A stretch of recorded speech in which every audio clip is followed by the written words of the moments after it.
When Street Fighter II broke its way onto the scene, it quickly became forever implanted in both the arcades and our hearts. Seeing the success that came along with Street Fighter, every other game company released their own take on the fighting genre. This created a lot of games, all of them with their own different spin. This is when we got our Mortal Kombat, our Samurai Showdown, and one of my personal favorites, Primal Rage, which had control of the world being battled for by dinosaurs and giant apes. Man, this game was the coolest thing when I first saw it. The game implanted itself into my young mind and has yet to let go. I mean, what kid doesn't love dinosaurs? They're just the physical manifestation of awesome.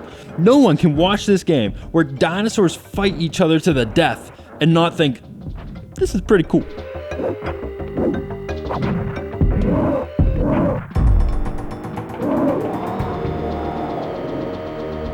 Now, admittedly, the game is like Kim Kardashian. Much more of a focus on looks than any real substance. It is what you expect with a one-on-one 2D fighter. You try to deplete your enemy's health before they do the same to you. The only difference is the cosmetics and the gameplay. This is not your most in-depth fighter with a million moves to memorize, and you won't be doing any frame rate counting here either. The game will probably not spawn huge tournaments like Street Fighter, but that doesn't really matter. The game is not trying to be the greatest in the world, it is barely about trying to be the best in the living room.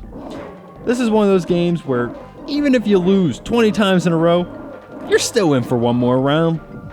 There are small techniques that you will discover that will give you victory, but for the most part, your best bet is to button mash.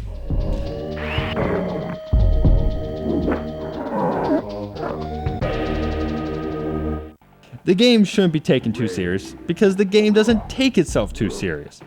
I mean, it's more like everything cool thrown together into a game with a prayer that it turns out fun. Which, of course it would. Say I'm walking down a street and someone comes up to me and says, hey, I got a game that has dinosaurs fighting to the death, volcanoes, and exploding hearts.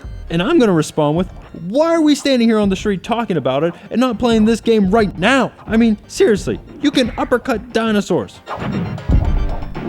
And another thing that blew my young mind away was the health bar. Not content with just a normal life bar that just depletes, it looks like a blood vessel with your creature's heart at the other end. And when you take too much damage and the round ends, your heart explodes. Yeah, now that's the way to end a fight and show me who's the victor. Who won that fight? Not the guy whose heart exploded. There's also your brain, and if you take too much damage too quickly, you'll get a brain freeze worse than when you drink a blue icy, and it gives your opponent a free shot. With very little towards a storyline mode, and not that many features, it is clear this game was designed to be played with a friend. Just make sure you block off a good amount of time because you'll always want to play one more.